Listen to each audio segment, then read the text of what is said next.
చాలా రోజులు అయిపోయింది కదా వీడియో పెట్టకనైతే ఇక ఇల్లు అంతా అదిరినామండి. చూడండి అక్కైతే వెళ్ళిపోతుంది అనుకోకండి. దీపావళి నోములు ఉన్నాయి మాకైతే.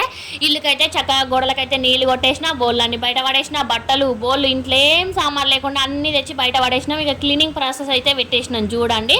ఇవన్నీ కడుగుతాను, కడుక్కుంటే చక్కగా మంచాలను అయితే ఉల్లార పెడతాను. ఇక మా పిల్లలు అయితే కొంచెం కొంచెం హెల్ప్ అయితే చేస్తారు నాకైతే ఇక్కడ. మరి మీకు కూడా నోములు ఉన్నాయా? ఉంటేనైతే తప్పకుండా మన కామెంట్ బాక్స్లో కామెంట్ చేయడం మర్చిపోకండి. ఇక ఇక్కడ ఏంటిదంటే మనం ఎంత కష్టపడి ఇంతగానం అంగడంతా చెత్త అంతా తీసేసి మంచిగా నీట్గా దొరుకుతాం కదా ఇల్లంతా. మళ్ళీ సంవత్సరం వరకు కూడా ఉండదండి. ఒక నెల రోజులు అయిందంటే ఇక చూసుకోండి మళ్ళీ ఎప్పటి అంగడి.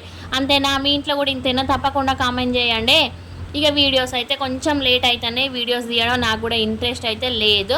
మీకైతే బిజినెస్ మీద ఇంట్రెస్ట్ ఉంటేనైతే కిచెన్ వీడియోస్ కావాలంటేనైతే తప్పకుండా మన కామెంట్ బాక్స్లో కామెంట్ చేయడం కూడా మర్చిపోకండి. మీకోసం అయితే కంపల్సరీగా వీడియోస్ చేసి అప్లోడ్ చేస్తూ ఉంటాను.